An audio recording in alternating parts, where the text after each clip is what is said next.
Welcome to our first design YouTube. This is the first time we've done this, so you guys bear with us. What we'd like to do is kind of go over one of our designs. This project we did a 3D for, which you can see here, and we'll have some of those 3D renderings flash through towards the end of the scope of the project. So what we'll start with is the base map. So every time we do a project, we first take inventory of what's actually there. So right now, there's just a covered structure or a roof over this area of the patio.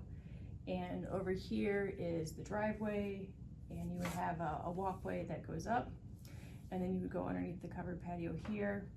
They also have a patio right here where you walk down, go over, and then walk back up. So it's kind of inconvenient. This area doesn't have a lot of flow. There's also hydro block that's buried. They have a lot of natural springs, we think, or there's some kind of drainage issue, because they've said that this area tends to have like a lot of water. Now, Bryce, you did a lot of the measuring. What kind of other obstacles did you see while you were doing the site inventory? Yeah, I think the biggest thing you kind of touched on there with the water blocks, there's a lot of grade change on this site. So you start at a very high point up here, and then sort of started to slope down towards the actual driveway.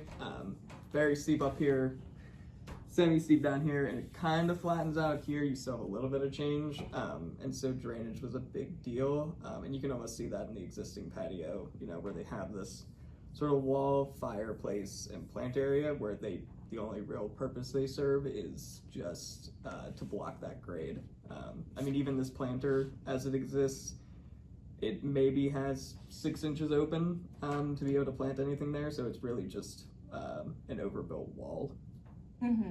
Yeah, that's true. So we usually set grade around the threshold of the back door, and so right behind this planter is a positive 16.7 inches. If you go over here towards this tree, it is a negative 89.1 inches. And then over here, we're at a plus 35.6 inches. So the scope of what we were trying to design in this project was to put in a pool, fix how the flow and movement of this space, and they also wanted to bring in light in these windows, but also, so we were gonna get rid of a portion of the roof and also leave a section so that they could enjoy being outside too. Now, one of the things that they had is they didn't want the pool to sit right here because they didn't want a big sea of pavers or concrete. So we had to come up with a solution of how to break up that area and still make it functional. So now with all of our designs, we do a black and white design.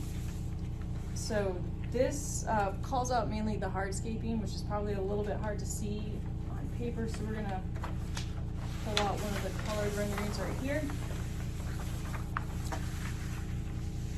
So I'm gonna move the camera so we can look at that a little bit better, but Bryce, why don't you take the lead on walking us through some of these different features? Yeah, so one of the first ones we wanted to really look at and tackle was the flow of the space here. We knew that these stairs needed to change, mostly because the existing stairs were in that really weird dimension where, you know, you'd walk on them, you'd get probably a step and a half, and then you would hit the next step. Aside from, you know, doing the typical 12-inch or 14-inch runs where you only need one step and you're up, this made it a bit more awkward. And so we wanted to tackle that by reducing the actual step size and then adding landings throughout to make it feel a bit more natural to walk up. And then this area here, instead of having all these step downs and step ups, we just ended up making it all level and adding a railing. And then accented that with a large planting bed here that you'd be able to see as you approach from the driveway.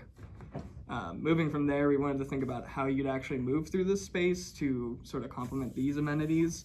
And we realized, you know, having a door here with a patio, people are going to be coming this way while people are coming this way, as well as people cooking here, coming out and over and through here.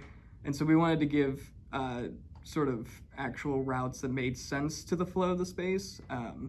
You know, if you're a guest coming up here and say someone's cooking at the kitchen and they're like, hey, everyone's already at the pool. You're not gonna wanna walk all the way over here to meet everyone at the pool. You're gonna just take a nice right turn at the secondary path and just enter the pool area with everybody. Or if, say, the gathering is here, everyone's gathered around cooking, you can just make your approach from here and join everybody.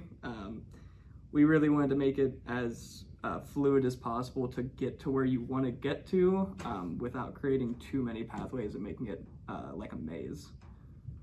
Moving over to the actual pool area and sort of the lounge space.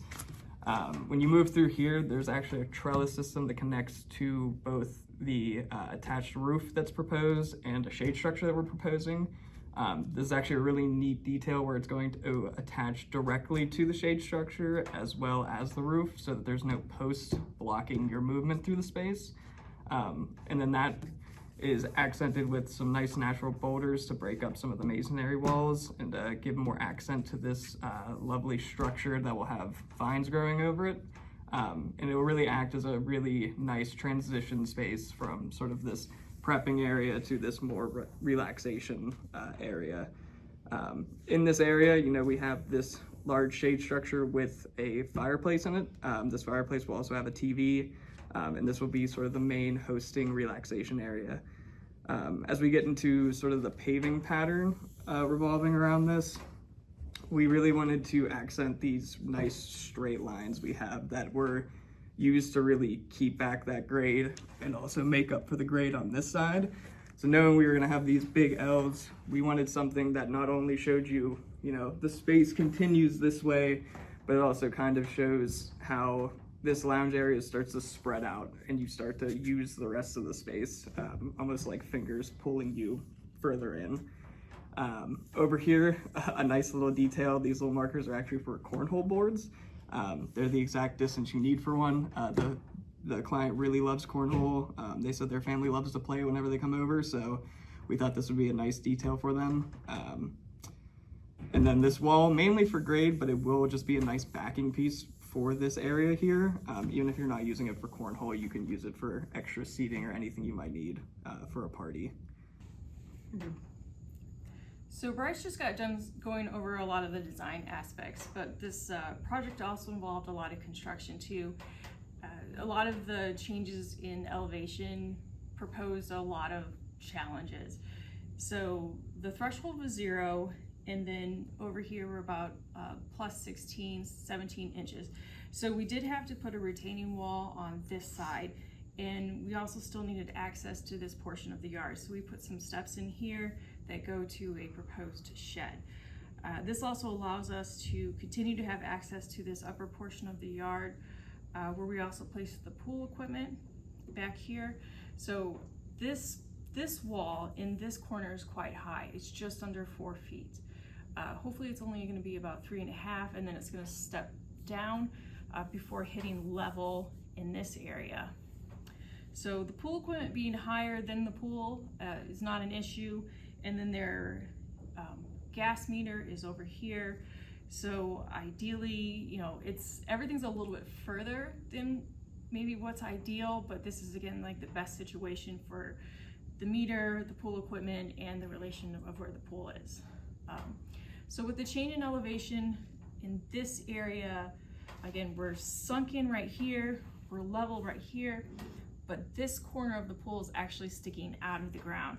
So we needed this retaining wall to help hold everything back.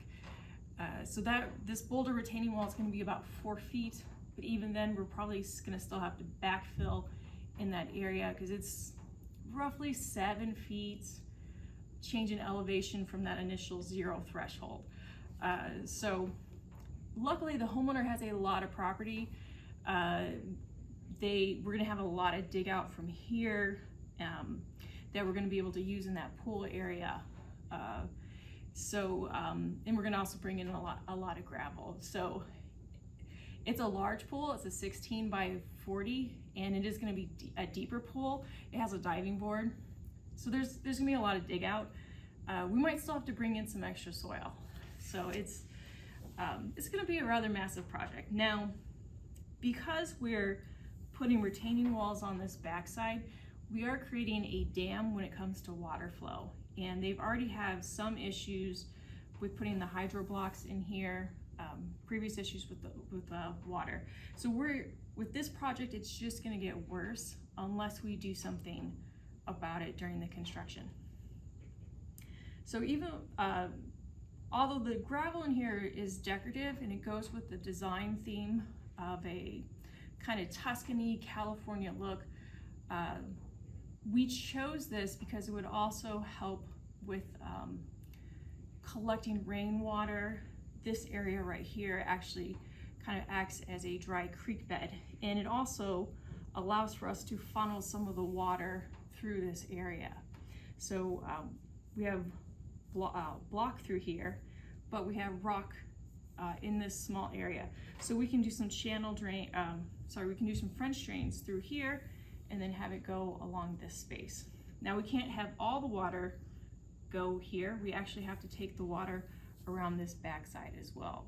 So there will be a lot of drainage in this area as we try to push the water back past the pool and around it so that we're not creating more issues long term.